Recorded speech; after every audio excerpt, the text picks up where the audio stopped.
Thank you, Madam President. Given the statement I have just heard, I shall start by categorically rejecting all the unfounded and groundless allegations on blockade or humanitarian crisis propagated by Armenia against my country. What Armenia tries to present as a humanitarian matter is indeed the provocative and irresponsible political campaign to undermine the sovereignty and territorial integrity of my country. It is Armenia that for almost 30 years had blatantly disregarded the relevant 4 resolutions and series of presidential statements of the Security Council that unequivocally demanded full, immediate, and unconditional withdrawal of occupying forces from the territory of Azerbaijan. Against this backdrop, Armenia's actions are nothing but the embodiment of designed political hypocrisy, and its appeal to the Security Council is a part of the campaign that it has been pursuing over the months to manipulate and mislead the international community. Had Armenia been sincere in its quest to help, it would have been done and happened immediately. It was indeed within practical reach very recently, days ago, as a result of active involvement of international actors, including some members of the Security Council. This did not materialize only due to the refusal by Armenia itself.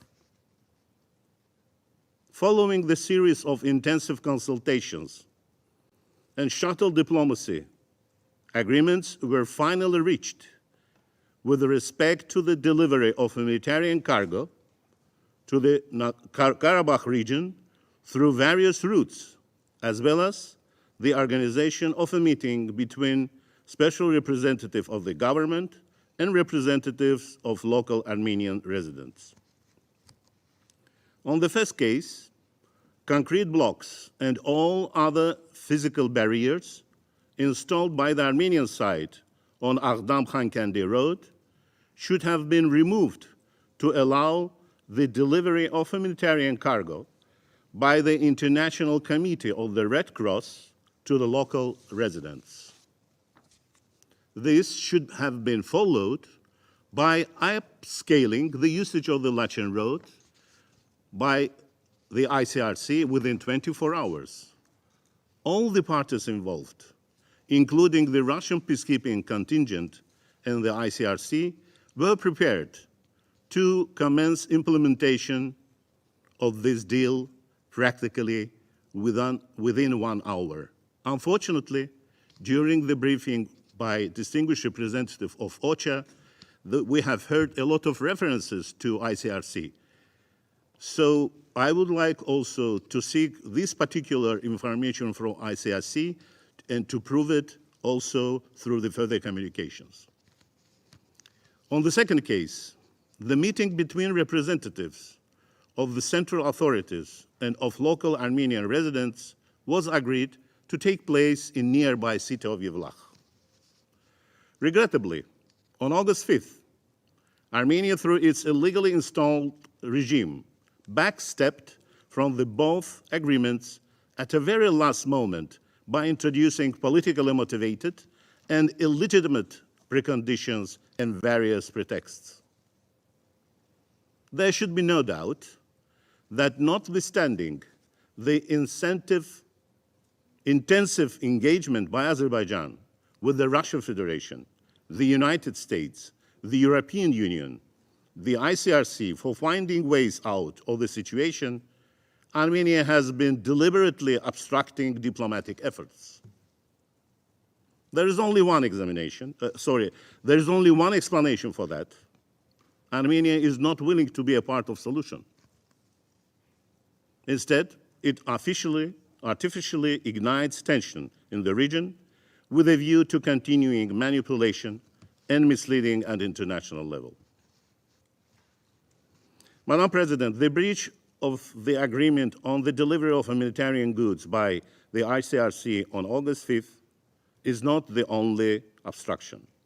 In fact, it is continuation of Armenia's politicization of the presence and activities of this humanitarian organization and its reckless attempt to exploit humanitarian matters for political purposes by challenging the sovereignty and territorial integrity of Azerbaijan and preventing the reintegration of local ethnic Armenians residents. Here are the facts that speak for themselves. Immediately after the end of the war in 2020, Azerbaijan offered its logistics and infrastructure to the ICRC for the delivery of goods to the Karabakh region of Azerbaijan. In 2021, those goods were transported to Barda city, to the field office of ICRC, to be delivered to the area.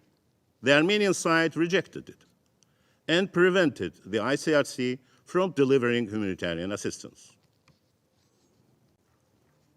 Right after the start of protests by eco-activists on the section of the Lachin-Khankandi route, Azerbaijan requested the ICRC to present the list of goods needed by the local residents and expressed its readiness to provide all logistical and infrastructural support for their delivery. The ICRC came back with the response that the Armenian side didn't want any supply through Azerbaijan. Armenia resorted to the unprecedented action, abusing the ICRC for smuggling dual-use technologies and other stuff, such as microchips, to the Karabakh region. ICRC had to acknowledge this fact, which is a serious blow to the humanitarian mandate and the reputation of the committee. Armenia rejected to accept ICRC's Baku-based international medical personnel to be deployed to Khankandi. It was the proposal by the ICRC itself to facilitate medical evacuations and help deal with medical issues on the ground, and it was supported by my country. Armenia's abuse of ICRC for its political purposes also makes it crystal clear that the calls for increased international presence, including UN-affiliated organizations, have nothing to do with the humanitarian concerns. Instead, the aim is getting more tools for manipulations. Madam President, the Karabakh region of Azerbaijan, it is an internationally recognized territory of my country. And the ethnic Armenians living there are considered the residents of my country, of the Republic of Azerbaijan. The government of Azerbaijan is strongly committed to guarantee and secure the access of these residents to the necessary goods and establishing appropriate living conditions for them. These objectives are fully in line with international law and international humanitarian law principles, underscoring Azerbaijan's unwavering dedication to upholding these standards. Madam President, the so-called Lachin corridor is a road within the sovereign territory of Azerbaijan without any extraterritorial status. Is primarily intended for the movement of citizens, vehicles, and goods under the trilateral statement of November 10, 2020. In adherence to its commitments under this statement, Azerbaijan has allowed movement along this road. This remains intact after the establishment by Azerbaijan of the checkpoint on its border with Armenia. The border checkpoint was established in exercise of Azerbaijan's inherent right to safeguard its sovereignty and security, to prevent the consistent, and blatant abuse by Armenia of this route for illegal military and other activities. And I repeat, to prevent the consistent and blatant abuse by Armenia of this route for illegal military and other activities, such as rotation of its some 10,000 military personnel, illegally stationed in the territory of Azerbaijan, transfer of weaponry, ammunition, landmines, foreign nationals and terrorists thereto, as well as unlawful extraction and transfer of natural resources from this territory. This is humanitarian assistance. The unanimous decision by the International Court of Justice on July 6 this year to reject Armenia's request for an interim measure of the removal of the checkpoint definitively dismissed Armenia's allegations that the Lachin checkpoint is illegal.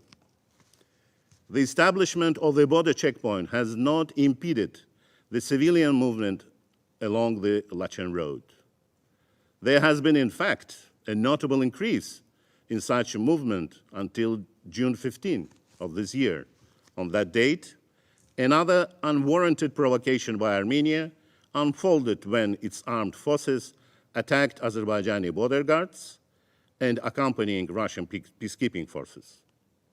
This attack resulted in severe injury to an Azerbaijani border guard and concurrently posed a direct threat to the ICRC staff and civilians passing through the checkpoint. Madam President, if Armenia were genuinely concerned about the ordinary residents of the region, it would never have objected the usage of Aghdam-Khankendi road for the delivery of goods to the Karabakh region. This road is connected to the one of the major transportation routes of Azerbaijan, known as Silk Road or M2 Highway, which provides a reliable connection to international markets. Compared to the 59 kilometers long Lachin-Khankendi road passing through mountainous and serpentine terrain, this road is only 18 kilometers long between Aghdam and Khankendi. Today, within their visit to Aghdam, representatives of diplomatic corps accredited to Azerbaijan, including United Nations Residence Coordination Office and other UN institutions, had also a chance to witness that the road was functional and ready for transportation goods. Here I would like to refer to you. You have on your tables this map, which clearly demonstrates the ability, logistical place, international airports on the territory of Azerbaijan to secure and provide all necessary assistance to population in need. Equally are ungrounded the false allegations on genocide. At this point, Armenia's manipulative and deceptive campaign involved the so-called opinion by Mr. Luis Moreno Ocampo, who presents himself as an independent expert. The flaws in Mr. Ocampo's assertions have been identified in detail by a prominent international law expert, Mr. Rodney Dixon, in his preliminary report, which underlines that Ocampo's opinion lacks substantiation, is incomplete, and displays numerous inaccuracies. As such, there is no foundation for claiming that a genocide is currently being perpetrated. Specifically, Mr. Dixon finds that Ocampo's opinion, patently selective in the facts, in particular, given his failure to mention Armenia's rejection of Azerbaijan's proposal of alternative routes to supply local Armenian residents. Such manipulations under humanitarian pretexts are not isolated from the increased illegal and provocative military activities.